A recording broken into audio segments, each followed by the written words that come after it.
Meus irmãos, a paz de nosso Senhor e Salvador Jesus Cristo seja com todos os que estão acompanhando mais uma EBD aqui na Assembleia de Deus em Porto Velho, e esta a última lição do nosso trimestre, a batalha espiritual e as armas do crente.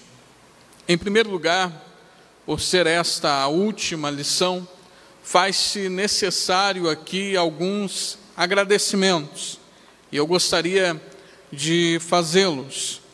Gostaria de, primeiramente, manifestar o nosso agradecimento a Deus, a nossa gratidão ao Eterno, por ter nos concedido a graça de finalizarmos mais 3 meses de aprendizado em sua presença. Com isso, nós também aqui agradecemos a Casa Publicadora das Assembleias de Deus por mais uma belíssima revista comentada pelo pastor Douglas Batista. Que Deus abençoe o servo de Deus que comentou essa lição e que trouxe os conhecimentos acerca da Epístola aos Efésios que nós abordamos durante esses 3 meses.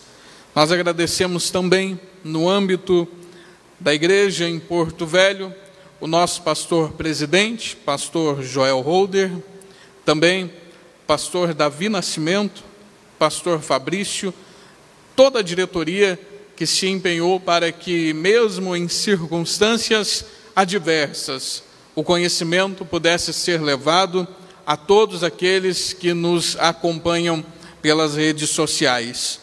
Nós também agradecemos a Deus pela vida do presbítero Moisés Porfírio, que é o coordenador da EBD aqui na igreja.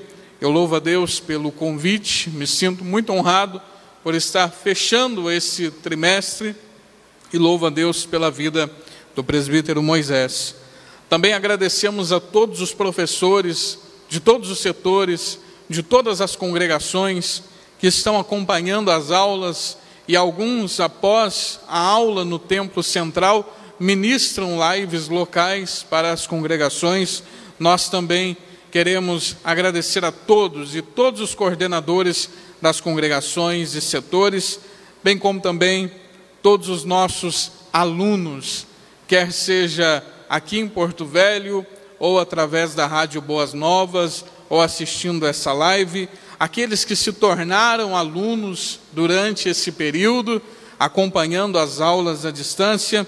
Que Deus abençoe a todos em Cristo Jesus. Nós, nesse momento, vamos à lição de número 13, a batalha espiritual e as armas do crente. O texto áureo da nossa lição de hoje, ele se encontra em Efésios 6:11. Revesti-vos de toda a armadura de Deus, para que possais estar firmes contra as astutas ciladas do diabo. A verdade prática, que é a verdade central dessa lição, e o assunto para o qual toda a lição converge, diz o seguinte: o uso da armadura de Deus assegura a vitória do crente no campo da batalha espiritual. Nós temos também a nossa leitura bíblica em classe. Ela se encontra na Epístola aos Efésios, capítulo 6, do 10 ao 20. No demais, irmãos meus, fortalecei-vos no Senhor e na força do seu poder.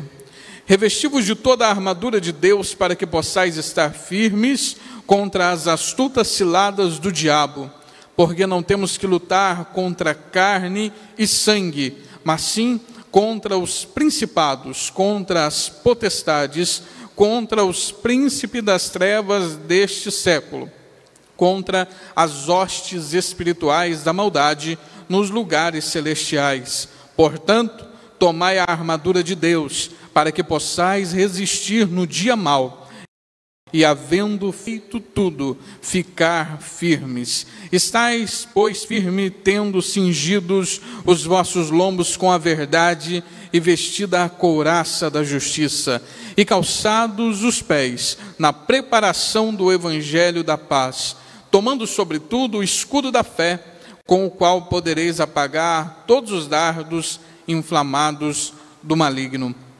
Tomai também o capacete da salvação e a espada do Espírito, que é a palavra de Deus, orando em todo o tempo, com toda oração e súplica no Espírito, e vigiando nisso com toda a perseverança e súplica por todos os santos.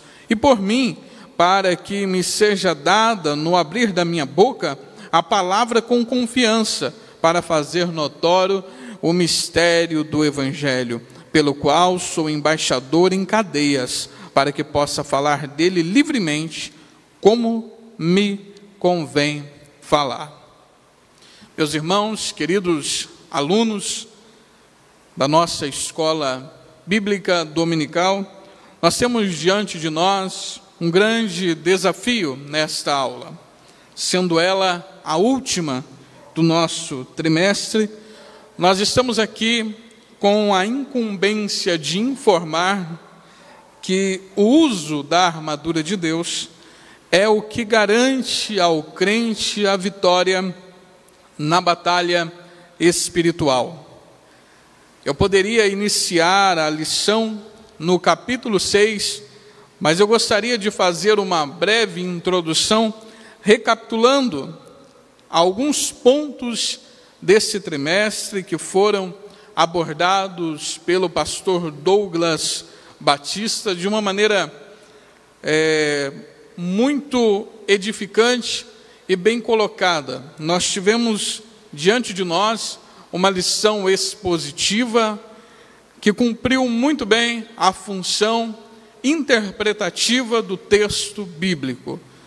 Com certeza, os nossos alunos estão saindo desse trimestre com conhecimento da carta aos Efésios, que aqueles que não participaram, infelizmente, perderam. Pois bem, quando nós lembramos desse trimestre, nós temos diante de nós uma carta cujo tema central é Cristo e a Igreja. É uma carta eclesiológica que trabalha a pessoa de Cristo e o seu corpo, a Igreja. E a carta inicia explicando a posição da Igreja em Cristo Jesus. Nós temos também uma explicação sobre a nova vida em Cristo. Nós passamos por essas lições. Temos também uma oração apostólica pela Igreja, uma oração que clama diante do trono de Deus até hoje pela Igreja. Nós temos também alguns esclarecimentos sobre a comunidade cristã, sobre a vida no Evangelho. Nós temos a demonstração de como é a vida em uma comunidade pautada no Evangelho de Jesus. E Paulo trabalha alguns deveres em família, falando a respeito do casal. As famílias onde existem filhos, Paulo trabalha também os deveres dos pais, dos filhos, dos empregados e dos patrões. E ao final de tudo isso, no 6º capítulo da nossa epístola aos Efésios, Paulo trabalha o conceito de armadura de Deus. Veja que o capítulo 6, no verso 10, ele nos diz: no demais, irmãos meus, fortalecei-vos no Senhor. O que o apóstolo está informando à igreja é que, mesmo sendo uma igreja com uma nova vida em Cristo, que entendeu a sua posição de igreja e que tem consciência da sua eleição e predestinação desde a eternidade, essa igreja que entendeu os deveres familiares, que entendeu os deveres dos pais, dos filhos, dos empregados e patrões e a sua posição na comunidade, ainda assim, mesmo tendo recebido uma oração do próprio apóstolo Paulo, se faz necessário a essa igreja ser fortalecida no Senhor e na força do seu poder. Se faz necessário a essa igreja estar armada e protegida com toda a armadura de Deus, porque é essa armadura que garante a essa igreja o sucesso na batalha espiritual. Vejamos que já no início da nossa lição, nós precisamos aqui entender o preparo espiritual que eu e você devemos ter para a batalha espiritual. O primeiro tópico fala sobre o fortalecimento no Senhor. E o comentarista muito bem colocou que nós que somos alvos dessa epístola, ao dizer o apóstolo Paulo, fortalecei-vos no Senhor, ele está indicando que não há outro meio, não há em nós nada que possa fazer com que nós vençamos as batalhas espirituais ou a batalha singular espiritual da igreja. Só há um meio de vencermos essa batalha, e esse meio é sermos fortalecidos no Senhor e na força do seu poder. Esse fortalecimento, ele exige de nós 3 coisas para que nós possamos ser fortalecidos. Primeiro, a renovação da mente. Paulo trabalha no capítulo 4 e verso 23, o conceito de termos a nossa mente renovada em Cristo. Isso é trabalhado por Paulo também na epístola aos Romanos, no capítulo 12. Mas ainda há um outro requisito: termos uma vida em santidade. E em terceiro lugar, sermos cheios do Espírito Santo. Logo, entendemos que o fortalecimento no Espírito independe de méritos humanos. Logo, o apóstolo nos demonstra que é necessário uma renovação da mente, é necessário andarmos em santidade, e não há um meio de se santificar que não seja pela palavra de Deus e com o auxílio do Espírito Santo. E também sermos cheios do Espírito.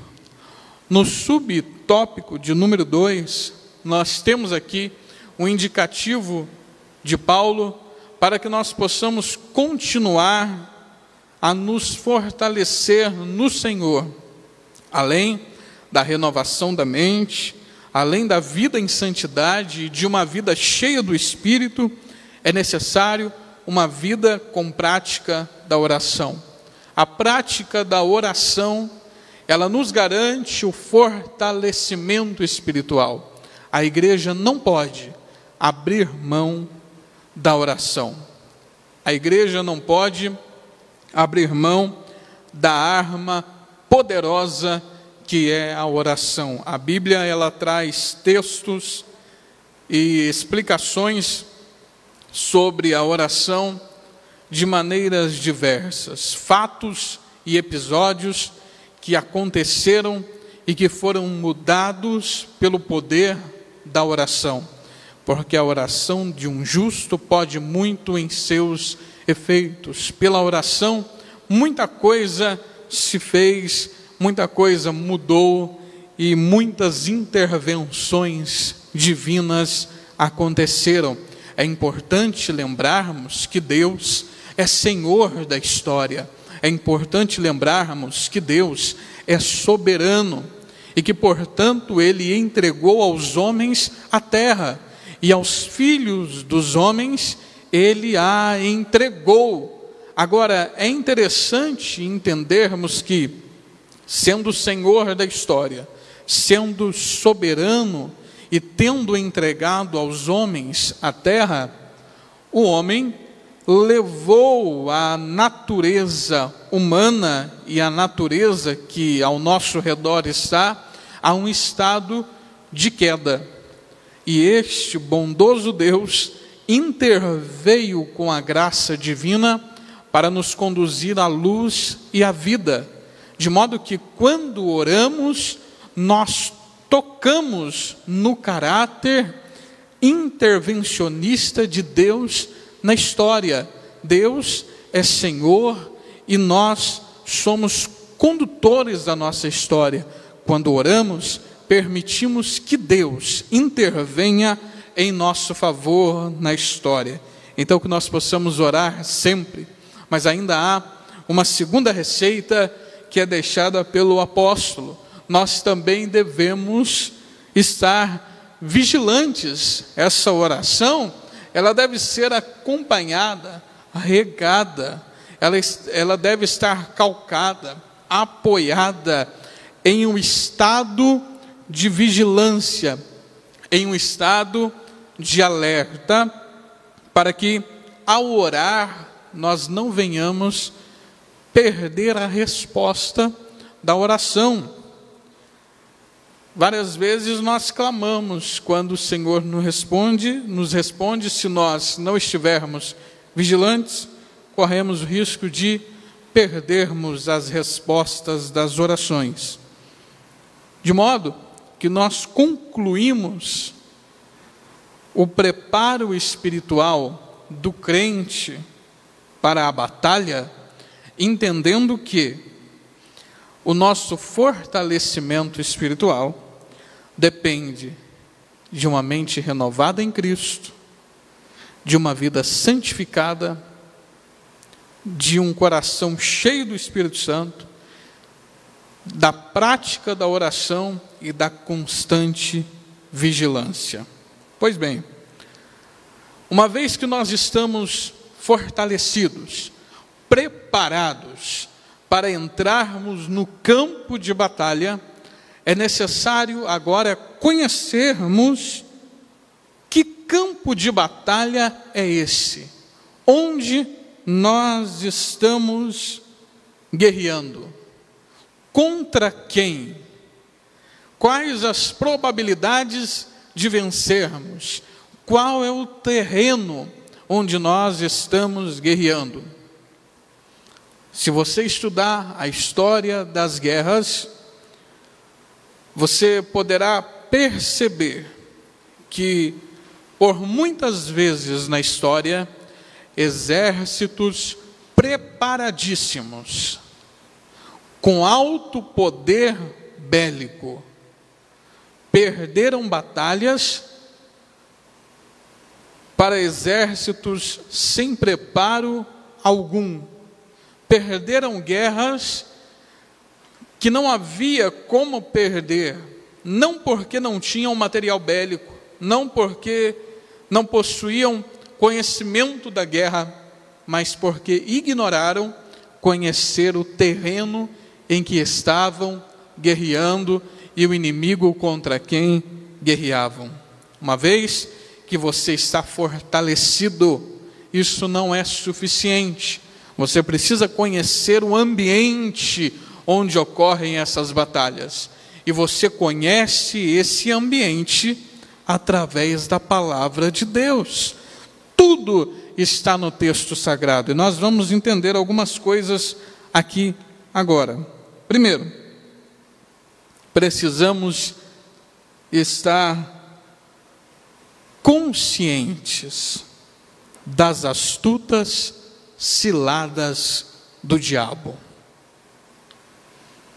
Esse ser que a Bíblia chama de diablos, ou diabolos no grego, que significa caluniador, acusador, ele tem estratégias para atingir um propósito. O seu propósito maior é destruir a igreja de Cristo, é nos destruir como igreja de Cristo, e nós precisamos estar atentos a isso. Algumas astúcias desse nosso arqui-inimigo, elas estão enumeradas na nossa lição. Primeiro, confundir a mentira com a verdade. O diabo é especialista em confundir a mentira com a verdade. E eu peço que você esteja atento, porque por algum tempo em nosso meio isso teve o nome de omissão. Você já deve ter ouvido alguém dizer: eu não menti, eu apenas omiti. Essa omissão, na verdade, é uma deturpação de omissão, porque é uma confusão entre verdade e mentira. Isso é uma astúcia de Satanás para confundir a igreja. Em segundo lugar, a deturpação das Escrituras, a confusão das doutrinas, as diferentes raízes teológicas que têm aparência de evangelho, mas no fundo são deturpações da Escritura. Como é que eu me defendo disso, professor? Ora, a defesa contra uma heresia não é entender a fundo a heresia, é se fundamentar na verdade que nós temos em mãos. Se você estiver fundamentado na verdade, você não é confundido por deturpações de escrituras. Dissimulação e indução à dissimulação, em terceiro lugar. O diabo é especialista em dissimular, e essa é uma das armas que ele usa para enganar a igreja e destruí-la. Fazer falsos sinais, falsos milagres, falsas manifestações, fazer acusações, toda acusação com aparência de correção, que não traga o significado da cruz e a possibilidade de arrependimento, é diabólica. Semear incredulidade, colocar em dúvida as Escrituras e o poderio de Cristo, a promoção de ideologias anticristãs, que nada tem a ver com religião, dentro do ambiente da política, semeia-se ideologias anticristãs. Na filosofia, filosofias anticristãs. Na ciência, teses anticristãs. Todas essas coisas são planos arquitetados pelo diabo para destruir, para dissimular, para enganar e para conduzir a igreja à incredulidade, para que esta venha perder a batalha. É necessário conhecermos, subtópico 2, do segundo tópico, o conflito contra o reino das trevas. É necessário entendermos que essa batalha, ela não é travada no plano terreno. O campo de batalha, da batalha que nós estamos falando, é invisível, porque é espiritual. Veja o que Paulo diz: a nossa luta não é contra carne e nem sangue. Nós não guerreamos contra o nosso próximo, contra o nosso irmão, contra outro ser humano, não. E aqui vale lembrar, por piores que sejam os sentimentos que emanam do próximo, inveja, ódio, falta de fé, incredulidade, por piores que sejam os sentimentos que emanam do próximo, A nossa guerra, a nossa luta, a nossa batalha não é contra ele. A nossa luta é contra o diabo, o inimigo das nossas almas. E para isso, o apóstolo Paulo aconselha: revesti-vos de toda a armadura de Deus. Essa guerra, essa luta, ela se apresenta em dois planos: individual e coletivo. Você tem a sua luta, eu tenho a minha luta, mas todos nós temos uma batalha a enfrentar, a batalha da igreja, cuja vitória está garantida pela palavra do Senhor. Nós temos também que conhecer as agências das potestades do mal. Olha só o que o comentarista elencou nessa lição: 3 aspectos do nosso inimigo, e aqui você precisa estar atento. Primeiro, eles são poderosos. Eles são poderosos. O texto bíblico fala de principados, de potestades. Eles têm poder. O texto usa o termo príncipe das trevas. É claro que todo o poder está em Cristo, mas nós não podemos subestimar as forças malignas. A maior mentira que o diabo já conseguiu contar é que ele não existe. A segunda é que ele não tem poder algum. Nós não podemos subestimar o nosso inimigo. Segundo lugar, entender que eles são malignos. Essas forças, elas são forças do mal. Portanto, tudo que deriva dessas forças é para o mal da igreja, para o mal da obra e para o mal do homem. Terceiro lugar, estes seres são astutos, agem com astúcia. Há uma inteligência maligna contra a igreja. O diabo não age a esmo. Ele não é um ser desinteligente, desprovido de estratégia. Não. Há uma inteligência, há uma sutileza, há nesse ser maligno o poder de maquinar, de engenhar. Eles são engenhosos. É por isso que nós não podemos subestimá-los. Porém, é importante frisar que, a despeito de tudo isso, o diabo e os seus anjos não nos metem medo. Nós não temos que temer. Nós temos que nos preparar para essa batalha, pois acima de todo poder, de todo principado, acima de toda potestade, está o nosso Senhor. E Ele sim detém todo o poder nos céus e na terra.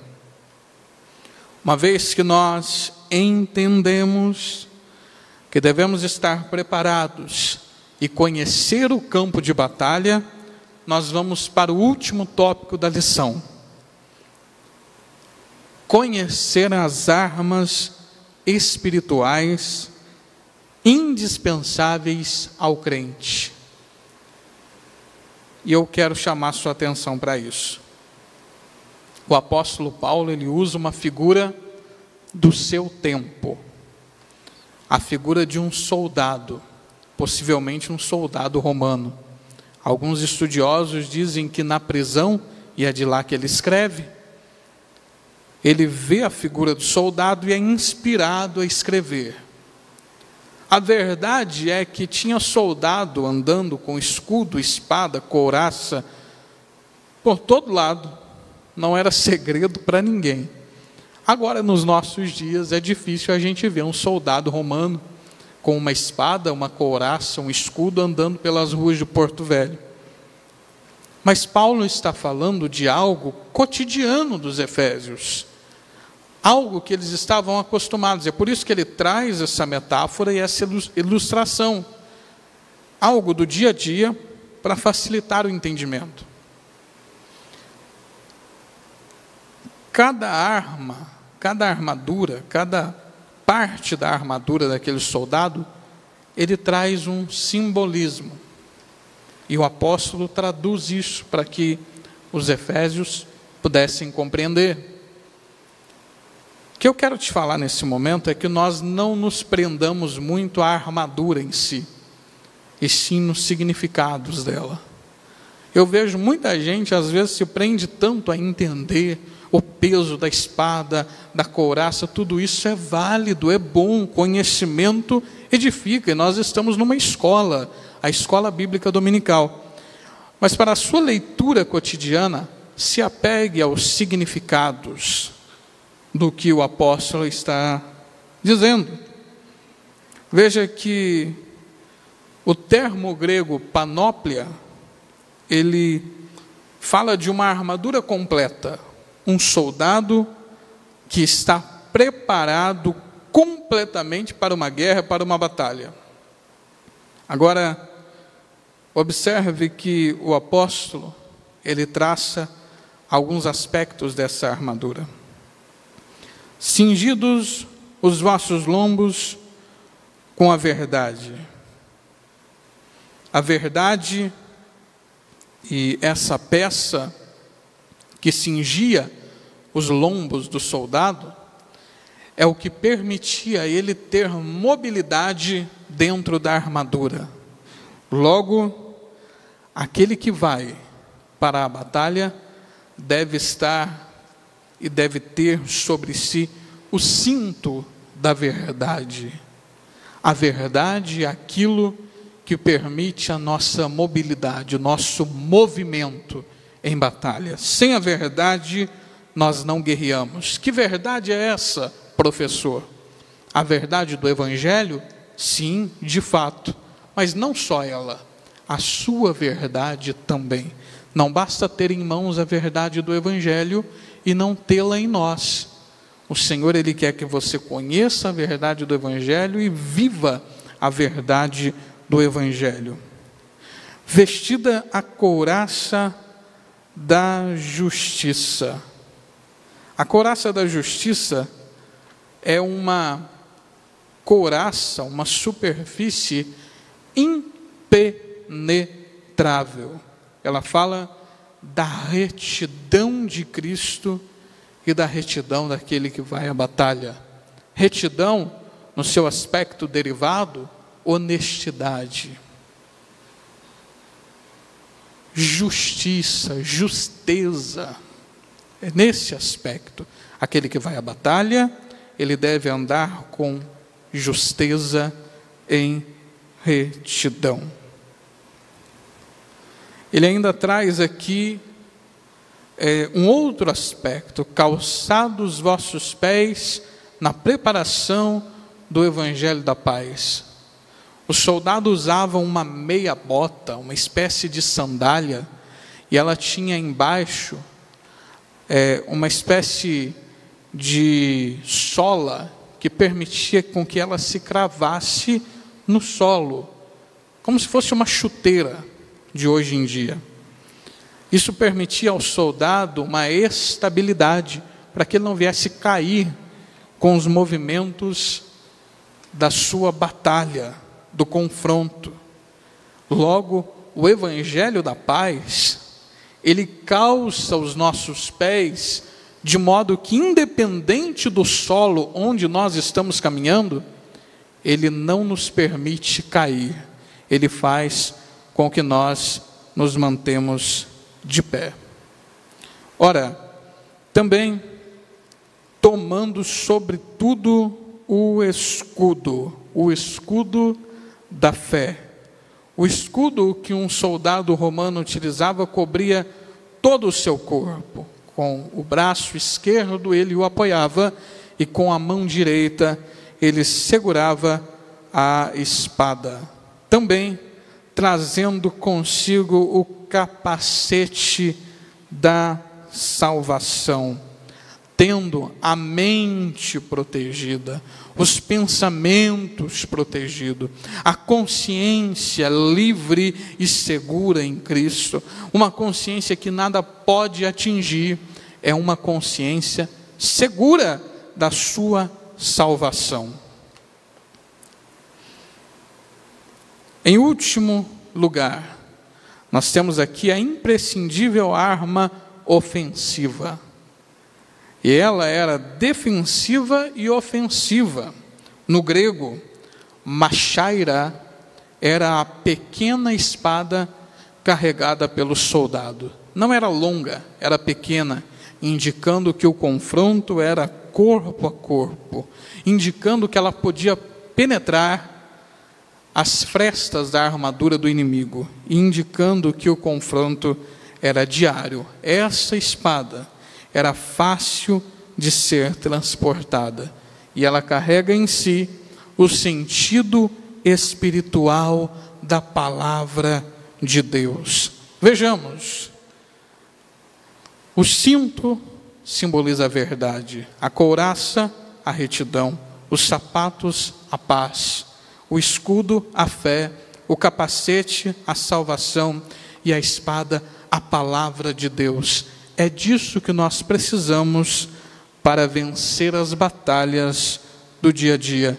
Que nós possamos entender que, uma vez respondendo às orientações epistolares desse trimestre, precisamos nos fortalecer em oração e vigilância, cheios do Espírito e também renovando a mente com uma vida de santidade, conhecendo que nós lutamos contra um inimigo que é poderoso, mas que não tem todo o poder, e que recebemos de Deus uma armadura suficientemente própria para enfrentarmos essa batalha. Que Deus abençoe a você, que Deus abençoe a todos. Nós vamos ter um momento missionário agora, e eu gostaria de agradecer a Deus por esses momentos de aprendizado. Muito obrigado, Jesus, te louvamos, te exaltamos, obrigado pela tua palavra, porque o Senhor nos ensina e o Espírito nos ajuda a praticar. Louvado sejas em o nome de Jesus, amém e amém. Meus irmãos, domingo que vem, lição especial, a aula será ministrada pelo pastor Davi Nascimento. Nós teremos uma lição, uma edição especial da CPAD para todos os irmãos, lições bíblicas, os princípios divinos em tempos de crise. Não perca, domingo que vem, pastor Davi Nascimento dando abertura ao novo trimestre com uma edição especial que já foi lição em 1993, e iremos repeti-la agora para nos edificarmos em Cristo. Que Deus abençoe em nome de Jesus.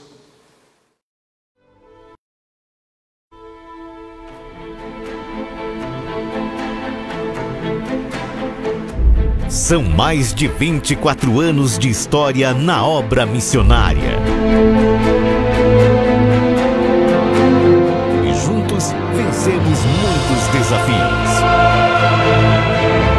Pois somos um povo escolhido. Somos um povo valente, forte e corajosos. Somos o povo escolhido por Deus.